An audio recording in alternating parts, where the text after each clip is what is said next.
Buenas tardes, bienvenidos a nuestra segunda conferencia de este ciclo conmemorativo del Día Internacional de la Mujer que hacemos en colaboración con el Aula de Pensamiento Francisco Javier de Burgos. El jueves pasado contamos con la presencia de la catedrática de Literatura española Reyes Vilabelda y hoy tenemos con nosotros a Margarita Sánchez Romero. Marga es catedrática de Prehistoria de la Universidad de Granada, ha sido directora del Instituto Universitario de Estudios de las Mujeres y de Género de la UGR, directora general de Bienes Culturales de la Conserjería de Cultura de la Junta de Andalucía y vicerrectora de Igualdad, Inclusión y Sostenibilidad de la UGR. En la actualidad es vicerrectora de Extensión Universitaria, Patrimonio y Relaciones Institucionales en la Universidad de Granada y miembro del Patronato del Museo Arqueológico Nacional. El currículum de Marga es muy extenso, pero yo no le quiero quitar tiempo y además quiero destacar dos facetas suyas. En primer lugar, su faceta investigadora. Su interés está enfocado en la arqueología de las mujeres y las relaciones de género, centrando su análisis en el estudio de la cotidianidad, las actividades de mantenimiento y el cuerpo, y en la arqueología de la infancia, con especial interés en los procesos de aprendizaje y socialización. Todo ello en las sociedades de la prehistoria reciente del sur de la península ibérica. En este ámbito ha realizado estancias de investigación y docencia en las universidades de Bergen, en Noruega, Helsinki, en Finlandia, Hull, en Reino Unido, La Habana, en Cuba, Camagüey y Luján, en Argentina, Los Lagos, en Chile, o Puebla, en México.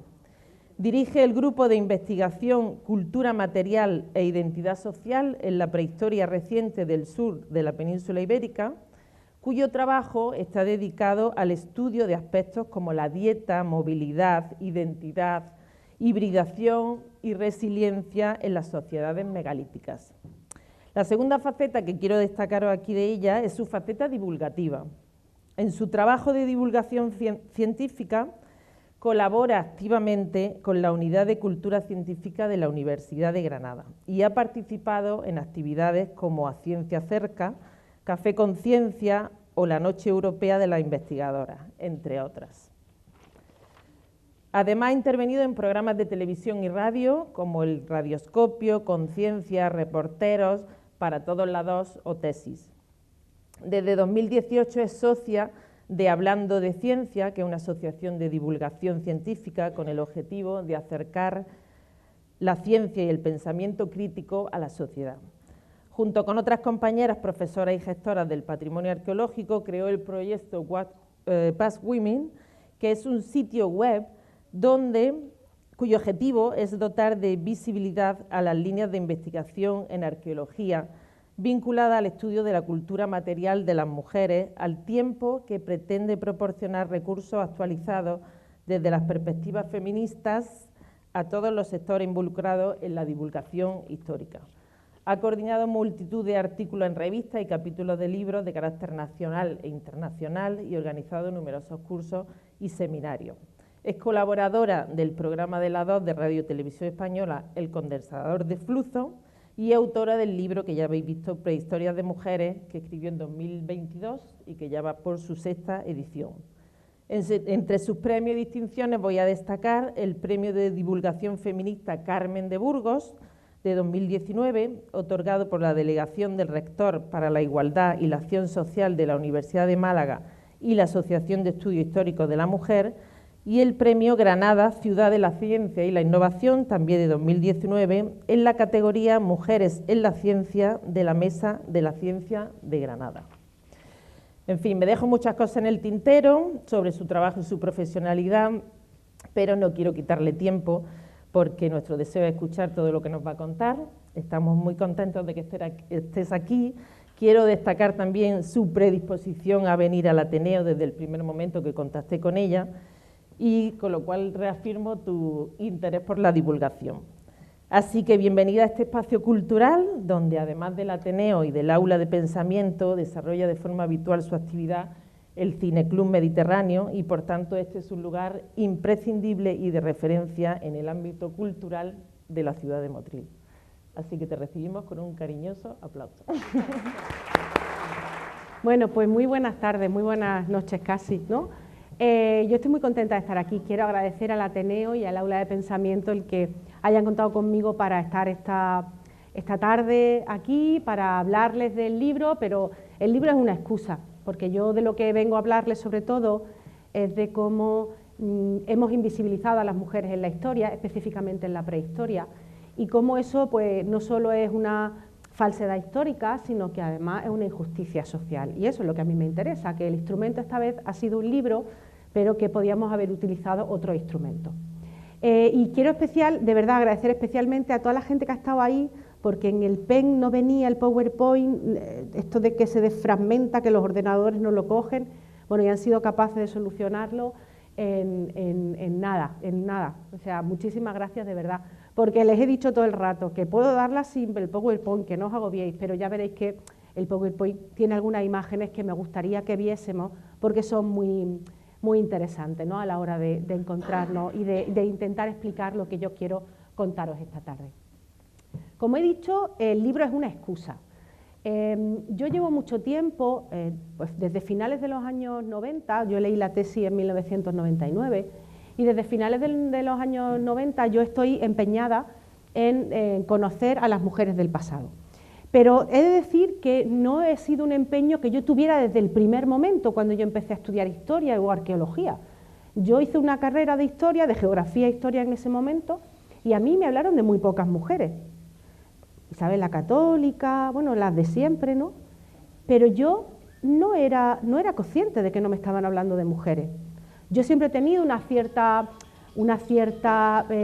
digamos, motivación crítica sobre la realidad y sobre la desigualdad. Siempre he tenido esa preocupación, pero, como les digo, yo no me di cuenta de que no me estaban hablando de mujeres. E hice una tesis prácticamente hasta el final de la tesis, y yo solamente al final de la tesis me di cuenta de que no había hablado de mujeres, que lo había puesto todo en masculino y que siempre había considerado todas las actividades que realizaba como me vi en un brete importante.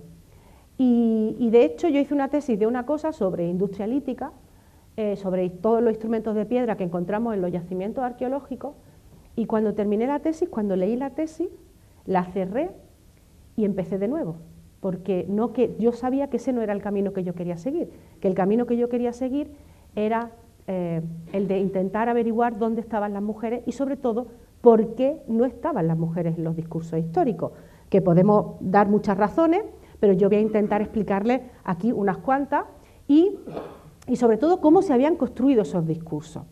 Porque una cosa que tenemos que tener muy clara es que la historia es un relato, ¿vale? La historia es un relato. El pasado es lo que pasó. La historia es lo que decidimos contar de ese pasado. Los hechos, los eventos, los personajes que decidimos contar de ese pasado y que les damos categoría de historia, ¿no? Hemos formado nuestra historia eligiendo qué queremos contar de la historia. Porque yo les puedo decir qué pasó el 12 de octubre de 1492 y todo el mundo sabe lo que pasó, pero si yo les digo el 13 de diciembre del 735 a.C., pues no lo saben ustedes, ni yo tampoco, ni idea. ¿Por qué? ¿Y eso no es historia nuestra? Claro que sí. Lo que pasa es que es una historia, es un pasado que no se ha convertido en relato, que no se ha convertido en historia. Claro, eso es lo principal que tenemos que entender, una de las cosas que tenemos que entender. Hemos construido la historia eligiendo hechos, eventos, tecnologías, conocimientos, innovaciones, gente, y la hemos puesto en ese primer plano. Hemos decidido que eso es quienes explican la historia y hemos dejado atrás otras muchas cosas. Entre esas muchas cosas no hemos dejado atrás a las mujeres, porque no contamos a las mujeres en la historia. No contamos ni a ellas, ni a las criaturas, ni a los niños, a las niñas, a las personas de edad avanzada, a las personas con otras capacidades, esas tampoco están en la historia. Y que no están en la historia significa que no están en los libros de historia, que no están en los museos, que no están en las revistas de divulgación histórica. Esa gente no está. ¿Podemos construir una historia solamente contando lo que les pasa a los hombres? Yo creo que no. Yo creo que a mí no me gusta asociar la palabra verdad con historia, me da un poquito de miedo, ¿sabes? Esto de, es que yo sé la verdad de la historia, a mí me da un poquito de miedo. Pero sí que es verdad que mientras más gente seamos capaces de incluir en el discurso histórico, más cerca de la realidad de lo que pasó vamos a estar. Yo en el principio del libro les pongo un reto y les digo, cuénteme su día sacando a las mujeres del relato. Es decir, no me puede contar si se ha encontrado con su madre, su hija o su mujer en la casa, si se ha encontrado con alguna compañera en la calle, no me puede contar con quién ha trabajado, no me puede contar si ha entrado al supermercado y ha hablado con mujeres, eso no me lo puede contar, si ha entrado. Cuénteme su día sin hablarme de las mujeres de su entorno, con las que ha... Si no podemos construir nuestra historia en la cotidianidad, no podemos contar un día solo de nuestra historia sin contar nuestra relación con otras mujeres y con las mujeres, ¿cómo vamos a pensar en construir un relato histórico en el que las mujeres no aparezcan? Claro, esto se produce porque la arqueología como disciplina científica, es decir, como ciencia, empieza en la segunda mitad del siglo XIX, ¿vale? ¿Antes hay arqueología? Sí, sabemos que las poblaciones griegas pues van por la Asia Menor y van excavando y van sacando cosas. Y lo saben, que Pompeya durante el Renacimiento pues hacían excavaciones y sacaban las estatuas, pero eso no era arqueología científica, eso era escarbar para sacar cosas, ¿no? Entonces, ¿qué pasa cuando la arqueología se convierte en disciplina científica? Que es cuando es capaz de generar discurso, el discurso que todo el mundo se tiene que creer, que está en los libros, el discurso sancionado, el conocimiento sancionado, eso es la ciencia. Igual que en ese momento surge la geología, la botánica, la zoología, todas esas ciencias surgen a la vez que la arqueología, ¿no? Como disciplina científica, y generan el conocimiento que el resto del mundo, que el resto del universo, tenemos que creernos y asumir, ¿de acuerdo? Bueno, pues, ¿quiénes hacen ciencia en la segunda mitad del siglo XIX?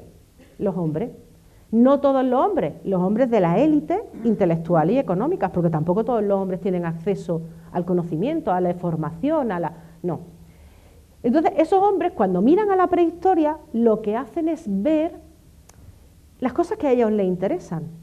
Claro, ¿qué están viviendo en el XIX? Pues cómo se ha transformado el mundo con la revolución industrial y con la metalurgia y con la siderurgia, los altos hornos, ¿no? Toda esa gran revolución industrial. Están viendo cómo las guerras napoleónicas pues han hecho que las fronteras de los estados cambien y que tengan que buscar a sus ancestros para decir aquí, hasta aquí llega la frontera. Y es cuando, fíjense, en ese momento es cuando se generan los museos nacionales, tanto de Bellas Artes como de arqueología. Es en ese momento, porque es cuando quieren enseñar quiénes son, ¿no? Hablan de mujeres, pero si las mujeres en el 19 ni siquiera pueden votar, ¿qué importancia social, política van a tener para que tengan que estar en el libro de historia? No tienen por qué tenerla. ¿Por qué? Pues porque no sois importantes. Vosotras estáis a lo vuestro, en lo doméstico, en vuestras casas, pero no estáis en la sociedad, en la política, en la economía, en el conocimiento, ahí no estáis. Y por tanto no tenéis que aparecer en el relato histórico. Y así se configura una arqueología que mira determinados temas, habla sobre determinadas producciones, lo veremos, habla sobre determinadas formas de economía, habla sobre el conflicto, sobre la violencia, sobre el poder, sobre la jerarquía, sobre la metalurgia, sobre la caza, y todo eso que es lo que se entiende que es lo que hace, nos hace sociedad, lo pone en manos masculinas. De manera que se crea un relato en el que las mujeres no cazan, las mujeres no tienen poder, las mujeres no viajan, las mujeres no pintan arte rupestre, las mujeres no, porque ellas están en otro ámbito, un ámbito que es tan poco importante que no hace falta que estén en los libros de historia. ¿Cómo hace eso la arqueología? Y ojo, porque es muy importante que sepamos que durante todo el siglo XX la arqueología ha pasado por paradigmas teóricos, por miradas muy distintas. Ha pasado por todo lo que es el materialismo histórico, ha pasado por todo lo que es el postprocesualismo, el funcionalismo, un montón de teorías. ¿Pero qué han hecho esas teorías? Seguir mirando siempre lo mismo. Cuando el feminismo llega a la arqueología, ¿qué dice? Vamos a ver, habéis dicho esto, vale, nosotros le vamos a echar un ojillo porque a lo mejor en eso hay más discurso que ciencia, hay más relato que ciencia. Vamos a echar un vistacillo. Pero, ¿y todo lo que os habéis dejado sin mirar? Todas las personas, todos los grupos, todas las actividades, todos los conocimientos que ni siquiera se os ha pasado por la cabeza, que pudieran formar parte de la historia, ¿eso dónde está? Pero eso pasa en los años 80. Eso no pasa en arqueología hasta los años 80. Bueno, entonces, en ese primer discurso, ¿qué se hace con las mujeres? Se hacen tres cosas. El primero es generar estereotipos, lo vamos a ver. Se generan estereotipos sobre las mujeres, dónde estamos nosotras, dónde no estamos. La segunda cosa que se hace es que se niegan a las mujeres, se niega que las mujeres hagan determinadas cosas, lo vamos a ver también. Y lo tercero que hacemos es invisibilizarlas, es decir, vale, os concedemos que estáis en determinados aspectos, en determinados lugares, pero esos lugares no tienen importancia y por tanto pues no hay que meterlos en el relato histórico, no hay que meterlos en los libros, no hay que meterlos en los museos porque son cosas sin importancia histórica. Vamos a ver esos tres elementos. El primero es el estereotipo. Finales del 19, principios del 20, que es cuando se generan imágenes como esta. Fíjense que esto es una familia, pues como en la prehistoria te la llevas a la Edad Media o te la llevas ahora y es una familia perfectísima. El papá, la mamá y los tres niños, ¿vale? A mí me parece que esto es un estudio iconográfico maravilloso. Fíjense en la postura del Señor, ¿vale? Este se entera de todo porque lo ve venir de lejos, ¿vale? Está ahí con la cabeza bien, venga, a ver, tú, no, él está viéndolo todo, o sea, se está enterando de todo, ¿vale? Está posición erguida, mirando ahí como casi chuleta, ¿eh? Ahí está. Fíjense en ella está mirando al bebé, no ve nada, o sea, ella está mirando al bebé. Y fíjense en los niños, están vueltos de espalda, ni siquiera tienen personalidad, porque no son importantes en el relato. ¿Quién es ahí el protagonista del relato? El Señor, sin duda ninguna. Además, ella se centra en una maternidad que a mí me da mucha rabia, porque es una maternidad muy esencialista. La maternidad son otras muchas cosas. La maternidad es tecnología, es esfuerzo, es conocimiento, es innovación tecnológica. La maternidad son muchas cosas más allá de esa miradita o ese cuidado o esto o hasta aquí he llegado. La maternidad son muchas cosas. ¿Qué pasa? Que además como las mujeres, históricamente lo saben, las mujeres que no han sido madres, no han sido consideradas mujeres completas, acuérdense de la literatura, acuérdense de Yerma, ¿no? de la imposibilidad de las mujeres, de la imposibilidad, muchas veces de las parejas de tener hijos, como a quien clasificaba era a las mujeres que no podían tener hijos, y cómo eso ha presionado y sigue presionando, es verdad que cada vez en menor medida, pero sigue presionando a muchas mujeres con el tema de la maternidad, ¿vale? Pero esa maternidad es así, además en el siglo XIX es cuando se genera todo el concepto de instinto maternal, eso es una creación del XIX, y ahí, como digo, ahí esa es la maternidad, pero una maternidad muy, muy simple, no con todo lo que es la maternidad, que luego también hablaremos un poquito. Así que se crea esa imagen porque si dicen, no, es que mira cómo funcionan las familias siempre han funcionado así, de la misma manera. Las familias son así desde la prehistoria. Claro, cuando tú vinculas una acción al origen de la humanidad, al origen de quienes somos como especie humana, te dice, es que esto no tiene mucha capacidad de cambio, porque esto ha sido así desde siempre. ¿Qué capacidad de cambio tienes si esto ha sido así desde la prehistoria? Este es uno de los estereotipos que generamos, familia nuclear, una mamá vinculada solamente a eso, a lo instintivo, pero podíamos encontrar otras, ¿no? Aquí tienen una figurilla, una Venus, de las que denominamos Venus, que la reconocerán, es la de Venus de Willendorf, ¿vale? Que es una de las más conocidas. Bien, la primera vez que aparece una escultura humana en un yacimiento arqueológico de la prehistoria es en 1864. Es un yacimiento paleolítico en Francia que se llama Lorey-Givas y aparece una figura humana, pero es una figura de una adolescente, no es la Venus de Willendorf. Es una silueta muy delgada, con la vulva un poquito marcada, pero es una silueta adolescente, es un cuerpo de una niña, de un adolescente, no mucho más allá. Y es la primera vez que aparece una figura humana en un yacimiento prehistórico. Claro, yo los imagino pensando, ¿cómo le ponemos a esto? Porque claro, no ha aparecido, ¿esto cómo le llamamos? Esto hay que llamarlo de alguna manera. No, esto normalmente tenemos la obsesión de ponerle nombre a todas las cosas. ¿Cómo le llamamos? Y por analogía, yo creo que si hubiera habido un Google en el siglo XIX, hubieran puesto mujer desnuda, antigüedad, y le hubiera salido en lo que pensaron, que fue en las Venus griegas y romanas. De hecho, esta gente pensó en la Venus de Praxíteles, ¿vale? Que es una Venus la Venus que sale del espejo, que se tapa, en algunas ocasiones solo el pubis, en otras ocasiones también el pecho, en la que denominan Venus púdica, porque se está tapando. Pero claro, ¿de verdad creen ustedes que podemos comparar las razones por las que se hace una Venus como la de Praxíteles? Las razones sociales, políticas, éticas, morales, con las figuras de las mujeres hace 13.000 años, o hace 20.000 años, o hace 30.000 años. Si nosotros hemos cambiado nuestro pensamiento en los últimos 50 y 100 años, ¿de verdad podemos pensar que las razones por las que se hacen las Venus del Paleolítico son exactamente las mismas por las que se hace la Venus de Praxíteles? Un poquito simple el argumento, ¿vale? Además, si no fuera suficiente con eso, cuando Venus, este tipo de figuras, hay 150, 160 figurillas en toda Europa, desde Siberia hasta los Pirineos.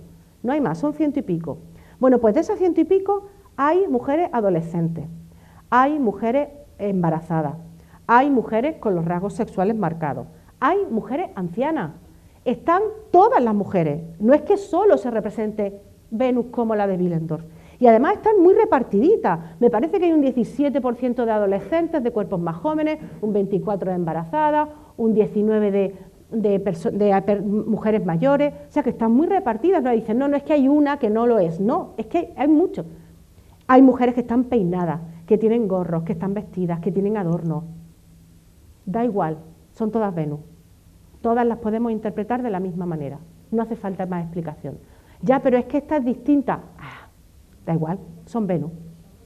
De hecho, el término Venus en la ciencia, en los artículos científicos ya no se utiliza apenas nada. No, bueno, apenas nada no se utiliza.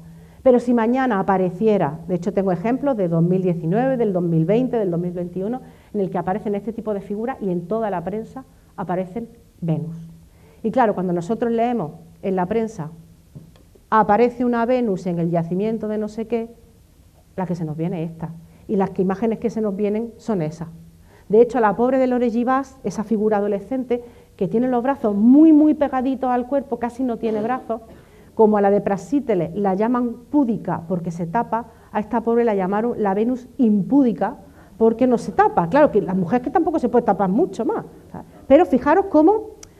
Y claro, ¿qué pasa? Pues que ese cartelito que tiene en la Venus de Willendorf que dice «Soy arte antiguo, no porno», es porque hay una artista italiana, Laura Giandi, que en el 2018 subió una obra, el proceso de creación de una de sus obras de arte contemporáneo, la subió a Facebook. Y Facebook censuró a la Venus de Willendorf por pornográfica. Claro, es una inteligencia artificial, es un algoritmo. Detrás de la inteligencia artificial y del algoritmo siempre hay gente, ¿vale? Eso que lo sepamos. Que el algoritmo y la inteligencia artificial bebe de lo que escucha, de lo que ve y de lo que lee. No nos equivoquemos, que no es así. Entonces, claro, ya está, pornográfica. Un cuerpo de una mujer desnuda de hace 15.000 años es pornográfico. ¿De verdad podemos utilizar la palabra pornografía a una imagen de este tipo? Pero otra vez estamos cosificando, otra vez estamos objetivando, sexualizando el cuerpo de las mujeres en la prehistoria. Esas son las dos alternativas que tenemos en la prehistoria de las mujeres, las leídas desde el presente. O eres una mamá que vive feliz en una familia o eres un objeto sexual, ¿vale? Así que lo primero que hacemos con las mujeres es estereotiparlas. Con eso lo que hacemos en muchas ocasiones es cortar la genealogía de mujeres. Si las mujeres no tenemos referentes en la ciencia, en el arte, en la música, en la literatura, en la política, si no tenemos referentes, hay muchas niñas que no van a entender que son capaces de llegar a esos lugares. Los referentes son muy importantes, generar esa genealogía en la que tú te puedas fijar en una mujer y decir, oye, pues si ella lo ha logrado, yo también. Que las niñas empiecen a tener modelos de éxito femenino es muy importante, porque las hace entender que ellas también pueden. A mí una cosa que me preocupa en los últimos años es que, bueno, y creo que está empezando, afortunadamente está empezando a cambiar, pero sí que hemos logrado que las niñas tengan referentes masculinos y femeninos. Pero nos está costando mucho que los niños tengan referentes femeninos. Y ahí es donde habremos encontrado la igualdad real. Y por eso a mí me encanta la selección femenina de fútbol, porque está generando, los niños llevan las camisetas con los nombres de las jugadoras de fútbol. Los niños están empezando a tener referentes femeninos. Y cuando los niños tengan referentes femeninos, como las niñas tienen masculinos y femeninos, habremos logrado mucho, habremos logrado mucho. Y a mí por eso me parece súper importante lo que han hecho estas mujeres, ¿no? Bueno, pues estereotipamos. Vamos a por otra cosa que hacemos con las mujeres. Las negamos en determinadas actividades que hemos decidido que no hacen. El leitmotiv de las mujeres no cazan, las mujeres no cazan, las mujeres no cazan, no tiene ningún dato científico detrás. No hay nada, no hay nadie en el mundo, ningún científico, ninguna científica que pueda poner encima de la mesa un dato y decir, ¿ves? Con esto te demuestro que las mujeres no cazan. No hay, es mentira. Y sin embargo lo hemos asumido de tal manera que nadie lo pone en duda. Fijaros, lo que es la construcción del discurso. Vamos a ver algunas, porque, claro, a mí ¿qué es lo que me interesa? Yo no quiero opinión, yo quiero datos científicos. A mí lo que me da fuerza es el dato científico, porque es lo que nadie me puede decir, no, eso que estás diciendo es opinable. No, yo tengo el ADN, tengo el estudio antropológico, estudio isótopos, estudio la química, yo tengo datos que te puedo decir, no, perdona, esto es una mujer con un dato científico claro, con un ADN, con unos isótopos, con unos péptidos. A mí lo que me interesa, sobre todas las cosas, es el dato científico, ¿vale? En el libro hay muchos datos científicos, pero están bien trabajaditos porque el libro no está hecho para gente que sepa de prehistoria. Al contrario, está hecho para gente que no sepa de prehistoria, ¿vale? Esa ha sido la intención al escribirlo. Bueno, pues les voy a poner un ejemplo. Las investigadoras que tenemos y los investigadores que cada vez hay más, que tenemos esta perspectiva, ya sabíamos que las mujeres cazan. Si es que tú te vas a sociedades etnográficas actuales, sociedades que son parecidas a la de la prehistoria, no iguales, pero que son parecidas a la prehistoria, y están las mujeres cazando. ¿Cómo no van a cazar en la prehistoria? Pero bueno, y es verdad que no es la primera vez que aparecen cuerpos con armas, cuerpos de mujeres con armas, han salido en muchas ocasiones a lo largo de la historia, ¿no?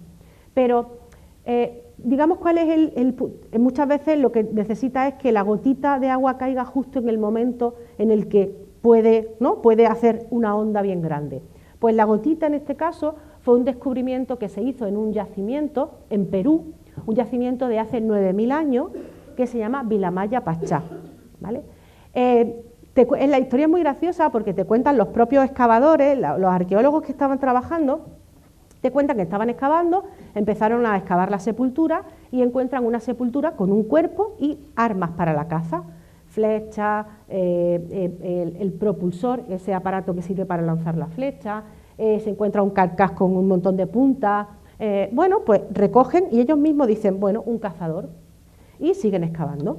Y cuando termina la excavación, claro, la gran posibilidad que tenemos ahora en arqueología es que podemos hacer muchas analíticas, porque las analíticas se han abaratado mucho, podemos afrontarlas con los proyectos de investigación y ahora podemos hacer cosas que hace 50 años eran impensables. No voy a decir 50 años, voy a decir 15 años, eran impensables. Ahora podemos hacer muchas cosas. Total que, como pueden, tienen dinero, pueden hacerla, pues mandan todos los huesos a analizar, mandan todos los huesos a que los analicen y les den un montón de datos, ¿no? Es que ahora podemos acercarnos de verdad casi a la biografía. Como tengamos los huesos bien conservados, podemos acercarnos a la biografía, a saber si son hombres o mujeres, qué edad tienen, qué comían, dónde han nacido, qué esfuerzo físico han hecho, qué tipo de trabajo. Es que de verdad que podemos tener una información muy valiosa.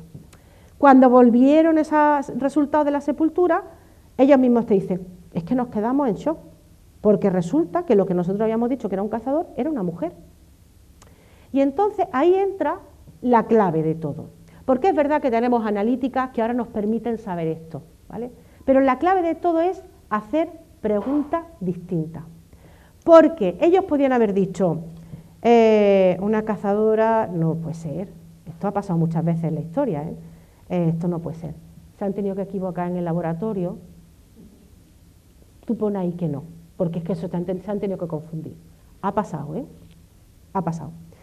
Podían haber dicho, escucha, esta era la rarita del pueblo, esto no hay falta ni contarlo porque esto está esta señora que le daría por cazar, pero esto no es significativo. Como no es significativo, no lo vamos a meter en el discurso. Hicieron otra cosa, hicieron una pregunta que nadie se había hecho antes. Lo que ellos preguntaron fue, ¿habrá más? ¿Habrá más mujeres cazadoras? Y entonces se pusieron a analizar todas las sepulturas de ese mismo territorio, en ese mismo periodo, todas, las que habían excavado ellos, las que habían excavado otra gente, las que se habían excavado de antiguo, se pusieron a analizarlas todas y los resultados fueron que el 30% de las sepulturas con armas eran sepulturas de mujeres. 1 de cada 3. ¿Eran las mujeres las que más cazaban? No. ¿Eran las únicas que cazaban? No. ¿Pero cazaban? Sí. 1 de cada 3 cazadores, 1 era una mujer. No es un número a negar. ¿Por qué las vamos a negar si están cazando también? A partir de ese momento es verdad que hay mucha literatura y que ha habido muchas... Claro, en cuanto haces una pregunta, la gente ya lo que quiere es contestarla también. Y entonces se han hecho un montón de estudios. Por ejemplo, se han vuelto a mirar otra vez todas las sociedades etnográficas que cazan y en el 70% de las sociedades que cazan, las mujeres están cazando. Además cazan con arco y con flecha, con lanza, pero además utilizan otras técnicas de caza que también son cazas, por ejemplo, el trampeo o la honda. Y son las mujeres las que la usan. O sea que no solo cazan, sino que además cazan de muchas maneras, de múltiples maneras. Se dice que no, y entonces, si no había pruebas científicas, ¿por qué nos empeñamos en que las mujeres no hayan cazado? Pues esto tiene una razón que viene a partir de la Segunda Guerra Mundial. Saben que durante la Primera Guerra Mundial y durante la Segunda Guerra Mundial muchas mujeres se han ido a trabajar a las fábricas para sostener la economía de guerra y la economía de paz. Pasó en la Primera Guerra Mundial, de hecho las mujeres británicas pudieron votar porque le cambiaron al rey el abrir sus casas para que sirvieran de lugares de reposo para los soldados, se lo cambiaron por el voto, todos 2-3 siglos diciendo vosotras no estáis capacitadas para votar, vosotras no podéis, vosotras no sois inteligentes, vosotras no, y le dicen, ¿que quieres que abramos nuestras casas para que sean lugares de reposo para los soldados? Danos el voto. Y dijo el rey, ¿dónde firmo? O sea, esa es toda la parafernalia, todo lo que hay detrás de la negación al voto de las mujeres, ¿no? Bueno, pues en la Segunda Guerra Mundial vuelve a pasar lo mismo. En la Segunda Guerra Mundial además se hace un poquito más rebuscado, porque claro, las mujeres han trabajado siempre en las fábricas, las mujeres de poco poder adquisitivo, o en Estados Unidos las mujeres afroamericanas, esas mujeres han trabajado siempre en fábricas, no era una novedad. No vamos a descubrir ahora que las mujeres trabajan en fábricas, llevan trabajando en fábricas desde la Revolución Industrial, ¿vale? Pero ¿qué tipo de mujeres quieren atraer a las fábricas porque les hace falta mano de obra? Las mujeres blancas de clase media. A esas mujeres que toda la vida se les ha dicho que ir a trabajar a una fábrica es una cosa de hombres. Y que, bueno, por favor, pero ¿cómo vas a ir tú? Pierdes tu feminidad. Y esas son las mujeres que quieren atraer para que haya más mano de obra. Las otras estaban ya trabajando, lo que quieren es atraer más mano de obra femenina. A esas mujeres, como digo, que les he estado diciendo todo, que pierdes tu feminidad si te vas a trabajar en una fábrica, hacen unas campañas brutales de reclutamiento.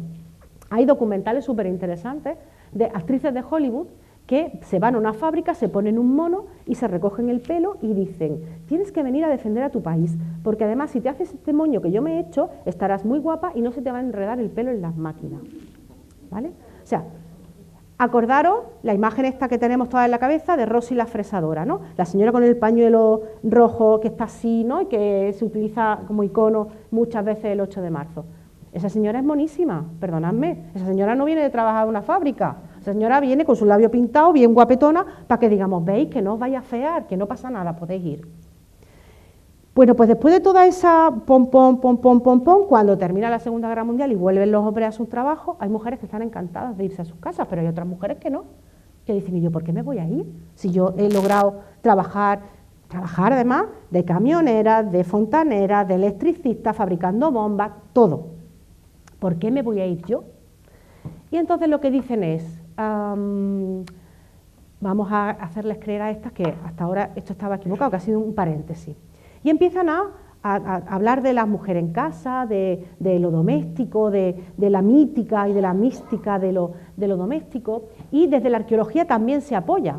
Y en este momento justo es cuando empiezan a aparecer investigaciones, congresos, publicaciones de el hombre cazador, el hombre que hace los instrumentos. Hay una cantidad de literatura que refuerza la idea de que solo los hombres cazan, brutal. Pero es que además la arqueología contribuye a ese discurso de otra manera, con los picapiedras. Conocen a los picapiedras, ¿vale? Los picapiedras, antes de la Segunda Guerra Mundial, era una tira cómica en los periódicos, era una tira cómica. Se transforman en dibujos animados y se estrenan en 1960. Están en antena hasta 1964 en Norteamérica, pero es la serie de dibujos animados que más éxito ha tenido a nivel mundial hasta que llegaron los Simpsons. ¿Vale? Pero antes de los Simpsons, los picapiedras es la que más éxito ha tenido. En más países se ha puesto, a más idiomas se ha traducido, en fin. Vamos a pensar en Betty y en Vilma. Monísima, listísima, guapísima, ¿vale? Delgadísima, son un modelo de mujer. Encima viven en sus casas, que tienen un montón de electrodomésticos, recuerdan a esos dinosaurios pequeñitos haciéndolo todo, ¿no? Ojo, dinosaurios, o sea, electrodomésticos que a las fábricas que han estado fabricando bombas ahora están haciendo electrodomésticos y se necesita venderlos. Y entonces ahí están los picapiedras con el triturador de basura, con el lavaplatos, con el tal, con el cual. Ella es monísima, estupenda. Pensemos en ellos, Pedro y Pablo. Un poquito más brutotes, más no son, ¿no? Ellos son el americano medio, que tiene a su lado una señora como Betty, como Vilma. O sea, fijaros en el uso del cuerpo también, ¿no? Como son Pedro y Pablo, porque en los picapiedras también salían señores apolíneos y estupendos, pero no, Pedro y Pablo no son. Son brutotes, son feotes, son torpones, pero son los proveedores, son los que traen la comida a casa. Y ellas están en el ámbito de lo doméstico. Yo no me acordaba, a mí me gustaban los picapiedras de pequeña muchísimo, ¿eh? O sea, no voy a... Pero yo no me acordaba y el año pasado me entrevistó Julia Otero para el programa, para Julia en la Onda, y me puso un fragmento de los picapiedras. Y el fragmento de los picapiedras era que Pedro llegaba a casa y Vilma estaba con un grupo de mujeres, con un grupo de una asociación de mujeres. Entonces ellas están saliendo de la casa cuando Pedro está entrando y le pregunta a Vilma, ¿quiénes son? Y le dicen, son del club de no sé qué, que me han pedido que me una a ellas. Y entonces a Pedro, que eso no le debe hacer ninguna gracia, le dice, a mí no me gustan las mujeres intelectuales, a mí me gustan como tú, tontas y bonitas. Y ese es el discurso que recibíamos de la televisión en los años 60 y 70. El mundo ha cambiado mucho, ¿vale? Pero ese era el discurso de tú en tu casa, tú lo que tienes que estar mona, no hace falta que seas inteligente, pues si te sobra con lo demás, ¿vale? Ese es el discurso que daban los picapiedras. Bueno, pues como digo, pasa con la caza, se sublima, se pone en el centro. La gente muy pocas veces se ha alimentado de la caza, se alimenta de la recolección. Tú sales a cazar y caza o no, el fruto está en el árbol siempre. Y si no es uno, es otro, ¿vale? Pero bueno, se sublima la caza como lo máximo de la producción. Y también hacemos lo mismo con el arte rupestre. Con el arte rupestre hacemos lo mismo, porque si la caza es el culmen de la producción, el arte rupestre es el culmen del simbolismo, también está en manos masculinas. Y a mí muchas veces digo, yo si preguntara probablemente a la gente individualmente, ¿usted cree que las mujeres pintaban en la prehistoria? Pues mucha gente seguramente me diría que sí, porque ¿qué razones hay? No sé, no lo sé, pero puedo entender que la gente me dijera, pues mira, lo de la caza me cuesta más, Pero el arte rupestre, ¿por qué no? ¿No? Bien. Bueno, pues la prueba de que el mito de que solo los hombres pintan es un mito real es que en el año 2012 se inaugura en el Museo Arqueológico Regional de Madrid, que está en Alcalá de Henares, el Museo Autonómico de Arqueología, se inaugura una exposición que se llama Arte sin artistas. Y el cartel de esta exposición es una mujer pintando Altamira, no es esta. He traído otra de una compañera, de Paula Gallego, pero es otra imagen de Arturo Asensio, que es una mujer con un bebé y está pintando los bisontes de Altamira. Se los iban a comer a los pobrecicos míos, a él y al director del museo. ¿Que cómo se le ocurría poner eso? ¿Que cómo sabían ellos que eran las mujeres las que pintaron los bisontes? ¿Y cómo sabes tú que eran los hombres? Porque las pruebas científicas son las mismas. Sin embargo, si tú pones un hombre pintando Altamira, nadie te va a preguntar, ¿tú cómo sabes que lo pintaron los tíos? Nunca. Pon una mujer. ¿Y tú cómo sabes que las mujeres eran las que pintaron Altamira? Ahí está la clave. Por eso podemos decir, ¿por qué no? Pues no, pues la pregunta está ahí. Los hombres son la norma y las mujeres la desnorma. ¿Qué pasa? Pues que lo mismo que antes tuvimos unas analíticas que nos dijeron que era una señora la que cazaba, en los temas relacionados con el arte rupestre, las mujeres necesitamos una huella dactilar, porque si no, no hemos estado. Bueno, pues ya tenemos una huella dactilar de mujeres, la tenemos en la provincia de Granada, en Zújar, en un abrigo que irónicamente se llama el abrigo de los machos. Y hay una huella de una mujer, ¿vale? Es que el arte rupestre es inmenso, es súper variado, es una forma de comunicación, no es simplemente... Los bisontes de Altamira son maravillosos, espectaculares, o sea, no hay cosa más bonita. Yo conozco a todo el equipo que trabaja en el Museo de Altamira, a su directora y a la cantidad, porque son muchas mujeres las que trabajan en el museo, y están haciendo una labor tremenda precisamente para desmitificar muchas de estas cosas. Pero el arte rupestre no solo son los bisontes de Altamira, el arte rupestre son las pinturas levantinas, que son gente haciendo cosas, son los puntos y líneas que nunca sabremos lo que significan, son las manos en negativo y en positivo de los paneles. De hecho, hay un sitio en la cueva de la Fuente del Trucho, que está en Aragón, en Huesca, hay un panel lleno de manos, y hay manos hasta de bebés, de meses, ahí puestas. Porque esto es, si yo no tengo escritura, si no tengo ninguna fórmula de comunicación como una tele o una... ¿Cómo cuento mi historia? La cuento en las paredes, la cuento... O sea, yo pertenezco a este sitio, voy a dejar mi huella aquí. Es una forma de expresión, de comunicación, de identidad. Eso es el arte rupestre. ¿Podemos negar a las mujeres ese espacio? Es que no podemos negarlo científicamente. De hecho, si nos vamos, por ejemplo, a Mali, a los ritos de paso de las niñas se hacen en lugares rupestres en los que se pintan, las mujeres pintan y bailan y cantan. Pero el arte rupestre forma parte de ese ritual de rito de paso.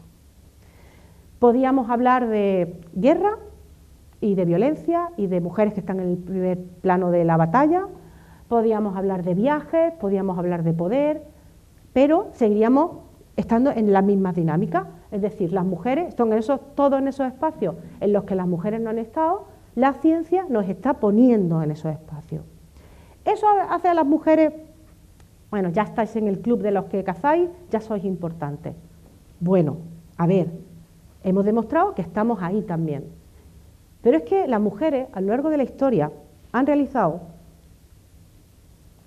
una serie de trabajos, de actividades, de tecnología, han hecho innovaciones tecnológicas relacionadas con otro ámbito que no está en los libros de historia y que nosotras llamamos actividades de mantenimiento, o que lo podemos llamar cuidado, pero que en definitiva es lo que en la actualidad denominamos trabajo doméstico. El trabajo peor pagado, en el caso de que se pague, porque el trabajo doméstico en la mayor parte del mundo se hace gratis, sois conscientes, y un trabajo que hemos decidido que no tiene valor social. El cuidado no tiene valor social. Esto es triste decirlo, pero el cuidado no está en los libros de historia. El cuidado, con cuidado me refiero a las prácticas alimenticias, a la crianza, a la socialización, a todo lo que tiene que ver con la salud, ¿Eso está en los libros de historia? No. ¿Está representado en los museos? No. ¿Por qué? Pues porque no vale para nada, porque no dice nada de nosotros. Eso es lo que estamos diciendo cuando no lo tenemos ahí. Y esos trabajos, históricamente, los han realizado las mujeres. De hecho, en la actualidad, somos las mujeres las que tenemos una mayor parte de ese trabajo de cuidado. Yo creo que eso es innegable. ¿Es verdad que hay muchos hombres que se están incorporando al cuidado? Por supuesto, bienvenidos, más nos hacen falta. Más nos hacen falta. Pero hasta hoy, el trabajo de cuidado sigue estando en manos de mujeres. Unas mujeres que no valoramos porque no valoramos el trabajo que hacen. Porque en el confinamiento salíamos a aplaudir a la gente que nos cuidaba, pero eso se nos ha olvidado ya. Ya no estamos en eso. Ya no estamos valorando otra vez la tecnología, la innovación tecnológica, el bienestar que proporciona el cuidado, los afectos, la alimentación, el bienestar afectivo y psicológico que supone el cuidado. Eso no está escrito en los libros de historia. Y a mí, como he dicho antes, me parece que no solo es una injusticia científica, sino que es una injusticia social. Y no están porque lo hemos vinculado a las mujeres. Y les voy a poner un ejemplo que creo que es muy significativo, ¿vale? Esta imagen, antes les ha comentado... Uy, perdonen, que tenía que haber tosido para el otro lado. He tosido justo encima del micrófono. Antes les ha comentado que nosotras, hay un grupo de compañeras que hicimos hace 15 años, empezamos con un proyecto, se llama Past Women, lo pueden encontrar en internet, pastwomen.net, y empezamos a trabajar, a generar, que nos dimos cuenta que llevábamos tiempo investigando, que llevaba mucho tiempo investigando, que publicábamos en revistas de estas buenas, que las que tenemos que utilizar y tal, que las seguíamos publicando ahí, pero que no llegaba a la gente, que te ibas a un museo y las mujeres seguíamos sin estar, que te ibas a un libro de primario, de secundaria y las mujeres no estábamos ahí, que te ibas a un documental y las mujeres no estábamos ahí, pero bueno. Y entonces dijimos, vale, nos vamos a seguir quejando, pero vamos a ser proactivas. Vamos a generar nosotras los instrumentos que le hace falta a otra gente para hacerlo, ¿no? Y empezamos por las imágenes. Empezamos por las imágenes porque antes, hace 10 años, ponía mujeres en la prehistoria en el Google y te salían los disfraces de señora troglodítica con el... Esto es lo que se salía cuando ponían mujeres en la prehistoria. Ahora ya te salen otras cosas. ¿Por qué? Porque hemos empezado a generar imágenes sobre mujeres, porque no había imágenes sobre mujeres. Una de ellas es esta que a mí me gusta especialmente por todo el proceso creativo y porque habla de una cosa que hemos esencializado tanto y hemos naturalizado tanto en el ámbito de las mujeres que no hemos sido capaces de verlo desde la ciencia, y son los partos. Porque, parir, todas las mujeres paren igual, las mujeres en todo el mundo paren igual, en los mismos lugares, con la misma gente, en las mismas condiciones sanitarias, en los mismos... ¿A qué no? Pues entonces a lo mejor es que no es solo biológico, ¿no? Sino que el parto está determinado por razones muy diversas, por razones económicas, políticas, sociales, religiosas, morales, culturales. Entonces a lo mejor no es solo biológico, entonces a lo mejor le deberíamos echar un ojillo a cómo se pare en distintos lugares del mundo, porque nos estarían dando síntomas y signos de cómo son esas sociedades, nos estarían dando información sobre las sociedades. Porque además, como no lo tenemos en la cabeza, porque lo hemos naturalizado y han dicho, esto no es social, esto lo sacamos del discurso, esto es una cosa absolutamente biológica y natural, no lo tenemos que tener aquí. Como hemos hecho eso, cuando aparecen partos fallidos en la prehistoria, porque la mayor parte de los partos en la historia han salido bien, estamos aquí, hemos demostrado, ¿no? Nosotros somos la demostración de que los partos en la historia han salido bien, pero hay algunos que no salen bien. porque hay muchas circunstancias. Las mujeres cuando mueren de parto, cuando hablamos de la mortalidad de las mujeres de un 50% en el parto, no hablamos del momento del parto, hablamos de las infecciones que se cogen por las pocas condiciones higiénico-sanitarias de la práctica del parto, ¿vale? Las mujeres suelen morir muy poco de lo que es estrictamente el parto, ¿vale? Se muere de infecciones, eso sí, muchas porque se cogen fácilmente y no tiene la prehistoria, bueno, hasta en las sociedades preindustriales realmente no hay los instrumentos necesarios para evitar esas muertes, ¿no? La higiene no está contemplada, en fin, esa serie de cosas. Y luego no tenemos los antibióticos y las cosas que son necesarias. Pero lo cierto es que la mayoría de los partos salen bien, aunque hay algunos que no. Les voy a poner dos ejemplos. Hay un ejemplo de un parto fallido, un parto distóxico, en el Cerro de las Viñas, que es un yacimiento de hace 4.500 años en Murcia. ¿Qué pasó? Pues lo que pasó es que la criatura, lo primero que sacó por el canal de parto fue el brazo. Y claro, en ese momento no había los conocimientos necesarios como para que el parto saliera bien. Hoy no sería un problema eso, pero hace 4.500 años sí que fue un problema.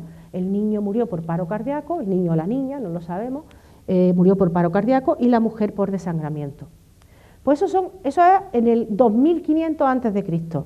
Pero si nos vamos al siglo X después de Cristo, al monasterio de Fitero, en Navarra, encontramos exactamente la misma situación.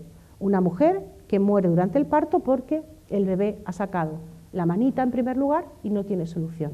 Fijaros que hay 3.500 años de diferencia entre una experiencia de una mujer y la otra, ¿vale?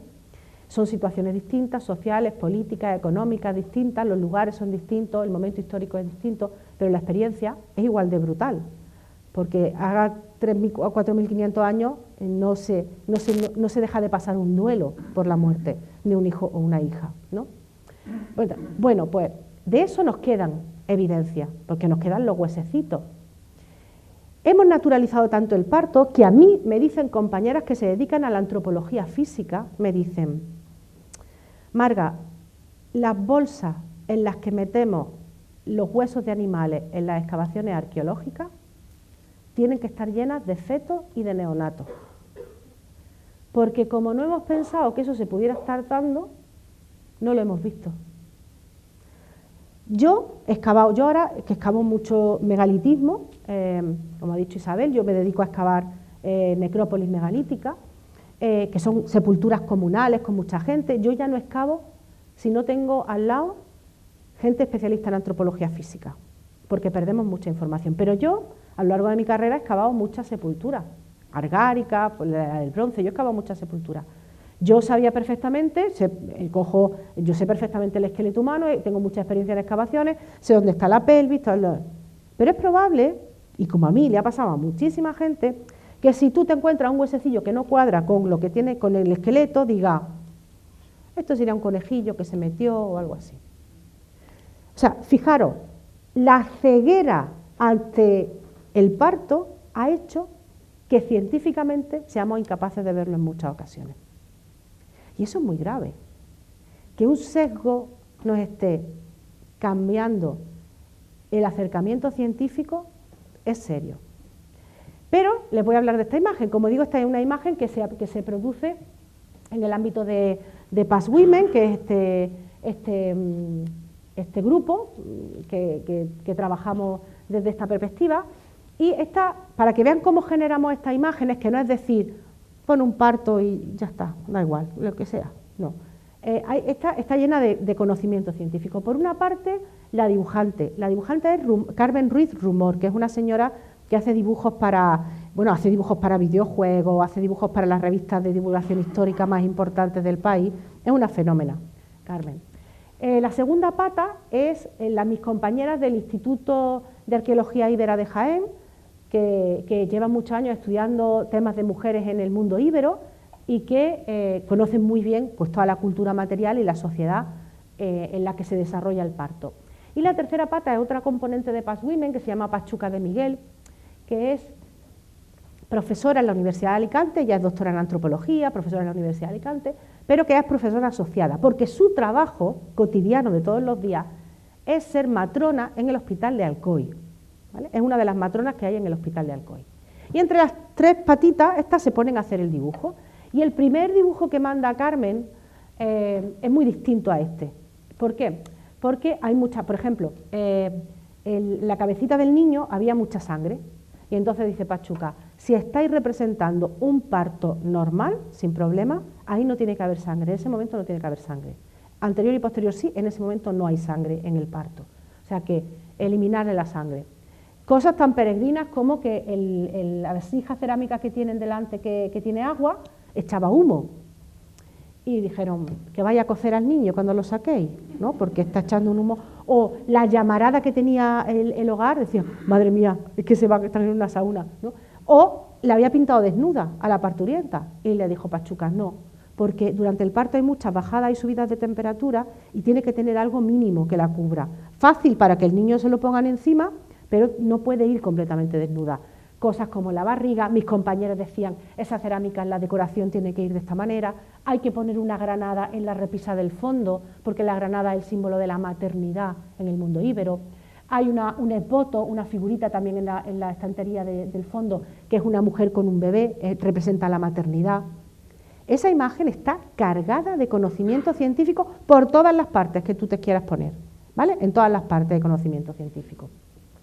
Y así hay que generar las imágenes. Porque el problema con las imágenes, que es lo primero que nos entra por los ojos, es que cuando vamos a un museo, entendemos que quienes han hecho ese discurso saben perfectamente lo que han hecho. O sea, son especialistas. Yo me voy al Parque de la Ciencia de Granada y yo no entro por la puerta diciendo, yo no me creo esto de la circulación de la sangre, esto probablemente esté mal, o me voy a la estrella y digo, a la estrella esa, yo no me creo que eso... Yo me creo lo que hay allí, porque lo han hecho quienes saben. Por tanto, entiendo que quien entra a un museo arqueológico y vea las representaciones que hay allí, entiendan que son la verdad, entiendan que son el discurso autorizado. En esos museos vemos a hombres, sobre todo. El museo que más cantidad de mujeres tiene en toda España, el arqueológico que más tienen es el Museo de Almería, que tiene un 33%. Es decir, de cada 3 imágenes que se representan de este tipo, una es una mujer, 2 son hombres y una mujer. El Arqueológico Nacional, las salas de prehistoria tienen un 25%. De cada 4, una solo es una mujer.